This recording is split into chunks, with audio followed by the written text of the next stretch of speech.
రామాయణంలో ఒక అందమైన కథ ఉంది. రాముడి గురించి తెలియని వారుండరు. దయాధర్మాలు కల రాజుగా ప్రసిద్ధి చెందాడు.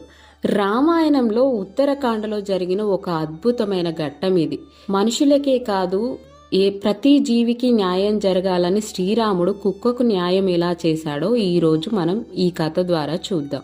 ప్రతిరోజు సభలో ప్రజల సమస్యలు తీర్చడానికి రాముడు ప్రయత్నించేవాడు. ఒకరోజు సాయంత్రం సభలో తన సమావేశాలు ముగించుకున్న తర్వాత తమ్ముడైన లక్ష్మణ్ని ఒకసారి బయటికి వెళ్ళి ఇంకా ఎవరైనా ఎదురు చూస్తున్నారేమో అని చూసి రమ్మన్నాడు. లక్ష్మణుడికి రాముడి పట్ల ఎంతో అంకిత భావం. అన్న ఏది చెప్పినా శిరస వహిస్తాడు. లక్ష్మణుడు బయటికి వెళ్లి చూసి ఎవరూ లేరు, ఈ రోజుకి సభను ముగించవచ్చు అన్నాడు. రాముడు మళ్ళీ ఒకసారి లక్ష్మణ్ని బయటికి వెళ్లి చూడమంటాడు. ఎవరైనా నా న్యాయం కోసం ఎదురు చూస్తూ ఉండవచ్చు అన్నాడు. లక్ష్మణుడికి కొంచెం అసాధారణమైన విషయంగా అనిపించింది. ఎందుకంటే లక్ష్మణుడు వెళ్లి చూసినప్పుడు ఎవరూ లేరు. అయినా మళ్ళీ వెళ్లి చూడమన్నాడు. ఎందుకని ఆలోచిస్తూ మళ్ళీ వెళ్లి చూశాడు. అక్కడ ఎవరూ లేరు. అతను లోపలికి వెళ్ళబోతుంటే ఒక కుక్కను చూశాడు. అది విచారంగా తలదించుకొని కూర్చొని ఉంది. పైగా దానికి తల మీద గాయం కూడా ఉంది. లక్ష్మణుడు కుక్కను చూసి నువ్వు దేనికోసమైనా ఎదురు చూస్తున్నావా అని అడిగాడు. దానికి కుక్క అవును, నాకు రాముడు న్యాయం చేయాలి అని సమాధానమిచ్చింది. సరే లోపలికి రమ్మని లక్ష్మణుడు దాన్ని లోపలికి తీసుకొని వెళ్ళాడు. కుక్క లోపలికి వచ్చి శ్రీరామునికి ప్రణామం చేసి, ఓ రామా, నాకు న్యాయం చేయాలి మీరే. ఏ కారణం లేకుండా నేను హింసకు గురయ్యాను. నేను ఊరికనే నా పాటికి నేను కూర్చొని ఉన్నాను. అసలు ఏ కారణం లేకుండానే సర్వార్థ సిద్ధుడు అనే ఒక మనిషి వచ్చి నా తల మీద ఒక కర్రతో కొట్టాడు. నాకు న్యాయం కావాలి అంటుంది. వెంటనే రాముడు సర్వార్థ సిద్ధుడిని పిలిపిస్తాడు. అతడు ఒక బిచ్చగాడు. అతన్ని తీసుకురమ్మని ఆదేశించాడు. భటులు అతన్ని తీసుకువచ్చారు. రాముడు బిచ్చగాన్ని, ఈ కుక్క ఏ కారణం లేకుండానే నువ్వు కొట్టావని చెప్తుంది, నీవేమంటావు అన్నాడు. సర్వార్థ సిద్ధుడు, అవును, ఆ కుక్క చెప్పింది నిజమే. ఆ నేరం నేను చేశాను. నేను ఆకలి బాధ భరించలేక, ఓర్చుకోలేక కోపంతో చికాకుతో ఉన్నాను.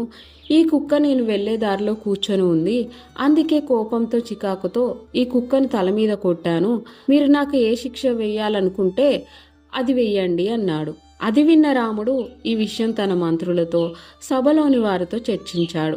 ఈ బిచ్చగాడికి ఏ శిక్ష వేయాలంటారు అన్నాడు. వారందరూ ఆలోచించి, కొంచెం ఆగండి, ఇది ఎంతో క్లిష్టమైన సమస్య. ఇది ఒక మనిషికి ఒక కుక్కకు మధ్య సమస్య. మనకు తెలిసిన ధర్మాలన్నీ ఇక్కడ వర్తించవు. మీరు రాజు కాబట్టి మీరే తీర్పు చెప్పండి శ్రీరామ అన్నారు. శ్రీరాముడు ఆ కుక్కను చూసి, నువ్వేమంటున్నావు, నువ్వు ఏదైనా సలహా ఇస్తావా అన్నాడు. దానికి ఆ కుక్క, శ్రీరామ, అతనికి వేయడానికి సరైన శిక్ష ఏంటో నాకు తెలుసు అంటుంది. అయితే ఆ శిక్ష ఏమిటో చెప్పు అన్నాడు శ్రీరాముడు. దానికి కుక్క, కలింజర్ మఠానికి ఇతన్ని మఠాధిపతిని చేయండి అంది. రాముడు సరే అన్నాడు. ఆ బిచ్చగాన్ని కలింజర్ మఠానికి మఠాధిపతిని చేశాడు. ఇది ఎంతో ప్రఖ్యాతిగాంచిన మఠం. రాముడు ఒక ఏనుగును తెప్పించాడు. శిక్షకు సంబరపడిపోతూ ఆ బిచ్చగాడు ఏనుగెక్కి సంతోషంగా మఠానికి వెళ్ళాడు. సభలోని వారు, ఇదేం తీర్పు, అసలు ఇది శిక్షేనా? అతను చాలా సంతోషంగా ఉన్నాడు. అప్పుడు రాముడు ఈ శిక్ష కుక్క ఎందుకు వేయమందో వివరించి చెప్పమన్నాడు. దానికి కుక్క, పూర్వజన్మలో నేను కలింజర్ మఠానికి అధిపతిని. నేను అక్కడికి ఆధ్యాత్మిక ఉన్నతిని పొందడానికి వెళ్ళాను. ఈ మఠం ఇంకా చాలా మందికి ఆధ్యాత్మిక ఉన్నతిని కల్పించడానికి తోడ్పడింది. నాకు మరియు నాతో పాటు అందరికీ ఇదే కలగాలన్న అంకిత భావంతో మొదట వెళ్ళాను. నేను ఎంతో కృషి చేశాను. కానీ రోజులు గడిచే కొద్దీ వేరే ప్రభావాలకు అప్పుడప్పుడు లొంగిపోయాను. చాలా వరకు నేను ఎంతో స్థిరంగా ఉండడానికే ప్రయత్నించాను. మఠాధిపతిని కావడం వల్ల నాకు వచ్చిన పేరు ప్రఖ్యాతలు నన్ను ప్రభావితం చేశాయి. చాలాసార్లు నాకు అహంకారం పెరిగింది. నేను కాదు, నా అహంకారం పనిచేయడం మొదలైంది. ఎన్నోసార్లు నా స్థాయికి ప్రజలు ఇస్తున్న గుర్తింపుకు ఆనందపడేవాణ్ణి. ప్రజలు నన్ను ఒక సాధువుగా చూడడం మొదలుపెట్టారు. కానీ నా అంతరంగంలో నేను అలా లేను. అది నాకు తెలుసు. అయినా కూడా నేను ఓ సాధువులా ప్రవర్తించడం మొదలుపెట్టాను. ఒక సాధువుకి చెందవలసినవి నాకు చెందాలని హక్కుగా అడిగాను. నేను పూర్తిగా అంకితం అవ్వలేకపోయాను. కానీ అలా నటించడం మొదలుపెట్టాను. ఎలాగూ ప్రజలు అందుకు సహకరిస్తున్నారు. ఇలాంటివి ఎన్నో జరిగాయి. మెల్లగా నా ఆధ్యాత్మిక ఉన్నతి మీద, నా చుట్టూరా ఉన్నవారి ఆధ్యాత్మిక ఉన్నతి మీద అంకిత భావం సడలింది. ఎన్నోసార్లు తిరిగి ఆ స్థితికి చేరుకోవడానికి ప్రయత్నించాను, కానీ నా చుట్టూ ఉన్న పేరు ప్రఖ్యాతల వల్ల నేను దారి తప్పాను. అలా నాకు నేనే శిక్ష వేసుకున్నట్టు అయింది.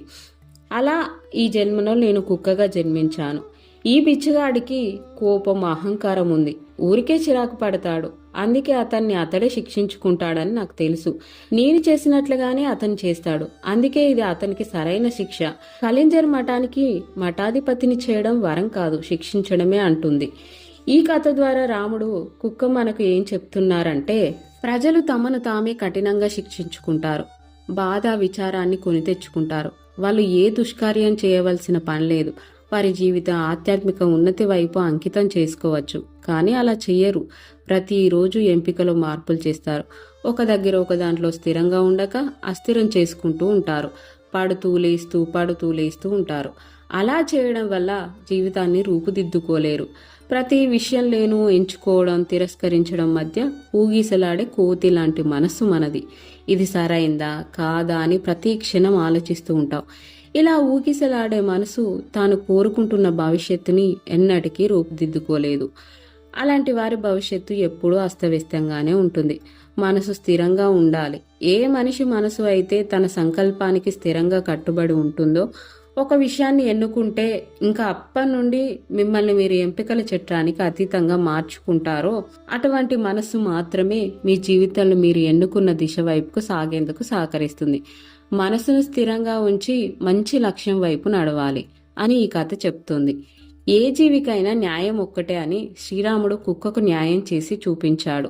ఈ కథ మీకు నచ్చినట్లయితే లైక్ కొట్టి కామెంట్లో జై శ్రీరామ్ అని రాయండి.